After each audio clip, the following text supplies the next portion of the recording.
Bueno, para arrancar con una buena, ¿no? Esta semana pasaron muchas cosas, ¿no? Vamos a tratar de hilar un poquito alguna idea con respecto a todo lo que pasó, pero pasó algo bueno, pasó algo, les diría, muy bueno, y fue que esta semana el proyecto de ley llamado Ficha Limpia no se trató, no hubo quórum y se cayó ese proyecto.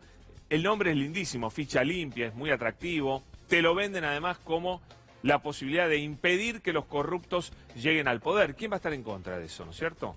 Nadie quiere que los corruptos estén en el poder. Pero es una mentira. El proyecto de Ficha Limpia es una mentira. Es un proyecto destinado a impedir que los opositores puedan acceder al poder. Viene importado de Brasil, en donde le hizo un grave daño a la democracia de nuestro país hermano.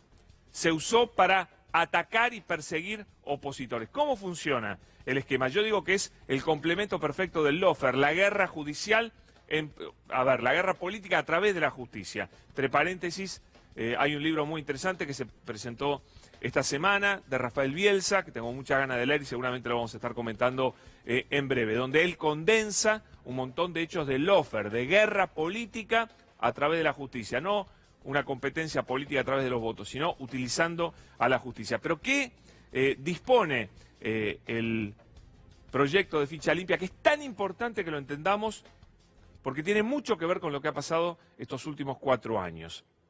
El proyecto dice que la persona que tenga un fallo en contra por corrupción u otros delitos no puede presentarse a elecciones para ningún cargo electivo. ¿Cuál es la trampa ahí? Que no dice una persona con un fallo firme en su contra, con una sentencia, una condena firme en su contra. ¿Y por qué la diferencia es enorme? Porque yo puedo tener un fallo en contra mía, pero si ese fallo no está firme, yo todavía soy inocente. Ese es el principio que establece la Constitución Nacional. Hasta que vos no tenés un fallo condenatorio que está firme, vos seguís siendo inocente. Por lo tanto, no te pueden quitar ninguno de tus derechos, ni el derecho a la libertad, que se hizo con las prisiones preventivas, ni el derecho político de presentarte en elecciones. La diferencia, el fallo firme. ¿Y por qué? Porque cuando un fallo está firme no se modifica más.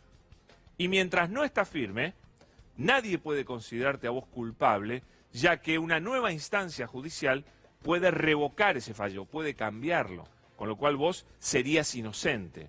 Esto lo omite completamente el proyecto de Ficha Limpia y pretende impedir que llegue al poder una persona simplemente con un fallo en contra. Y sabemos además, pasó con Sergio Moro en Brasil, pasa acá con jueces Bonadío, Ercolini, elegí el nombre que quieras, con la justicia que tenemos, por supuesto que cualquiera puede tener un fallo en su contra y de esa manera quedar afuera de la competencia electoral. El proyecto de Ficha Limpia es un proyecto fascista destinado a impedir que los opositores puedan llegar al poder. Es una muy buena noticia que haya quedado por el camino, sobre todo en nuestro país, que también esta semana vimos un poquito algo más de la guerra a través de la justicia, la guerra política a través de la justicia, con la declaración de Lázaro Báez, que repitió algo que ya había dicho antes, contando que hubo un montón de personajes trabajando para que él se arrepintiera. ¿Cuál era el objetivo con Lázaro Báez?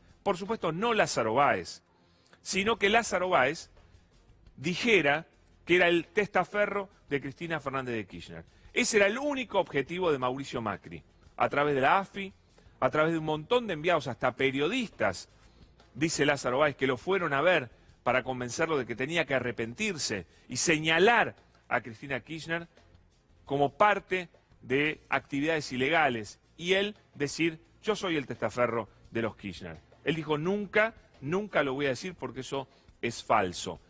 Personajes de la AFI llegaron a él, llegaron a sus hijos, terminaron algunos personajes como abogados de su hijo. Hay una mujer muy nombrada en toda esta historia, que es la doctora Claudia Balbín, acuérdese de ese nombre, porque aparece por todos lados.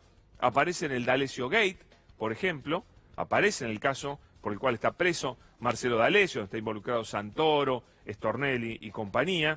También aparece, ahí, muy importante, en el tema D'Alessio, muy conectado el caso de Santiago Viola, que es el hijo de Claudia Balbín.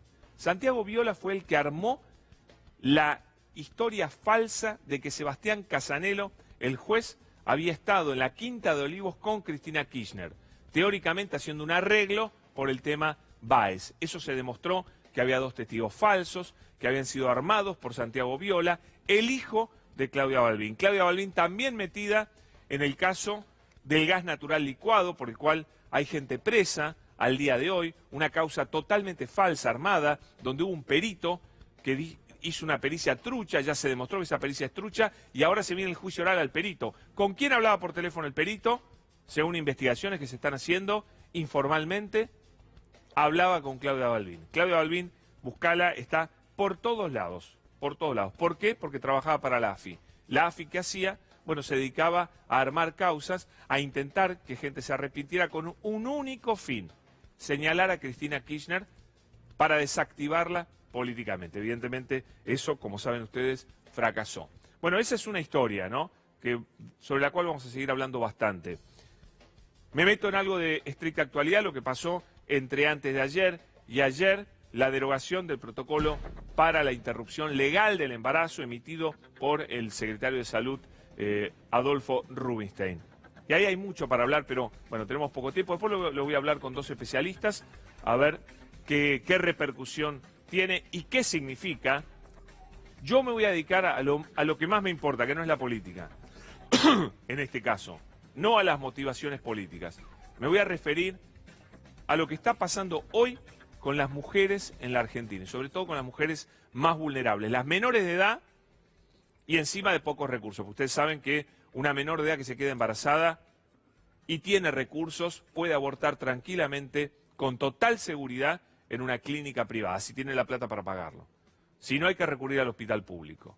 Y lo que hizo Rubinstein es algo que debió haber hecho mucho antes, que es poner operativo o poner en operación lo que hace más de 100 años establece el Código Civil, que el aborto no es, el Código Penal, que no es punible para ciertos casos. Por ejemplo, menores de edad con una violación. Y hoy me indigné, escuché que una periodista decía, bueno, lo que pasa es que el protocolo que emitió Rubinstein convierte directamente al aborto en legal. Yo les pregunto a ustedes, ¿no? Una chica de 15 años que ha sido violada por un familiar, por su papá, por su padrastro, por un hermano, ¿qué posibilidades tiene de ir a un hospital embarazada, pedir la interrupción y le dicen, no, usted tiene que traer una denuncia policial? Si usted no denuncia en la policía quién la violó, usted no puede acceder al aborto legal. Eso sería terrible. Esa chica denuncia al padre y se queda sin hogar, sin posibilidades de comer. Su vida se destruye completamente. ¿Se le puede exigir eso a una chica o debe cumplirse con la ley? ¿Dónde está en el Código Penal que esa chica tiene que primero denunciar y después acceder al aborto legal? Es una locura, es una aberración. Tampoco hay que judicializar, y esto ya lo vimos en un montón de lugares. Les digo la verdad, el gobierno termina de la forma peor en que puede terminar un gobierno, negándole derechos a la gente más humilde y más necesitada, negándole protección a las mujeres adolescentes en situación de no poder tener recursos para acceder a un aborto en una clínica privada. Y eso es lamentable, porque ¿qué ha hecho Macri al derogar este protocolo tan necesario? ¿Qué ha hecho? Lo que viene haciendo desde que, perdió las elecciones. Tratar de fidelizar una audiencia que es la audiencia de derecha, pañuelo celeste, más conservadora. Entonces Macri lo que ha hecho en estos 2 días, por supuesto con la complicidad de una ministra totalmente sobrevaluada como Carolina Stanley, que es además lo mismo que hizo María Eugenia Vidal, cuando echó a su ministra Zulma Ortiz, su ministra de Salud, porque también había adherido al protocolo. Y entonces lo que ha hecho es poner por arriba sus intenciones de ser algún día jefe de la oposición o fidelizar, como les decía, esta audiencia conservadora de derecha, por encima de los derechos de las personas más vulnerables de la República Argentina. Una vergüenza total. Hoy en un Instagram en un Instagram Live lamentable, donde hizo chistes machistas, donde dio verdadera pena el presidente de la Nación, anunció que había tomado esta decisión. A ver. Bueno, Mauricio, te dejo la inquietud desde hoy. ¿Por qué anulaste el decreto de ILE? Desde ya, gracias, saludos. Nosotros somos un equipo de trabajo. Desde el primer día yo realmente aposté en todas las cosas de mi vida, trabajar en equipo, debatir, discutir. Y esto fue una decisión unilateral del secretario y eso está mal. Por eso, sin discutir el fondo de la cuestión, fue que anulamos por decreto lo que se había hecho. Mentira, falso completamente. Todo lo que dijo Macri como excusa para derogar el protocolo es falso, ridículo, mentiroso y absurdo. Una reacción del radicalismo, podemos hablar lo que trajo en el radicalismo, insisto, para mí no es lo más importante. Para mí lo más importante es la desprotección de las mujeres. A ver qué dijo Ricardo Alfonsín sobre esta cuestión. Dijo acerca del protocolo Rubinstein. Oí decir, no es el protocolo Rubinstein, no es el protocolo Rubinstein. No es el protocolo Rubinstein. Pero bueno, acerca del protocolo. Oí decir a alguien de la UCR, no se preocupen, esta diferencia ideológica no pone en riesgo Cambiemos. No era necesario aclararlo. Últimamente, para muchos radicales, las diferencias ideológicas son secundarias, lo principal es lo electoral. Bueno, de esto vamos a estar hablando en un ratito y también tenemos una especialista hoy que nos va a contar exactamente, mucho mejor de lo que yo lo he hecho, qué significa tener este protocolo y qué significa no tenerlo. Insisto, para las personas más desprotegidas de nuestra sociedad. Vamos a meternos en la economía ahora, en un minuto, con un economista que sabe muchísimo, que vale la pena escucharlo. Pero antes, miren lo que dijo un jefe de carabineros de Chile con respecto a la salvaje represión que están llevando adelante en otro país hermano que está en crisis. Escuchen muy bien lo que dice el jefe de carabineros. A ver.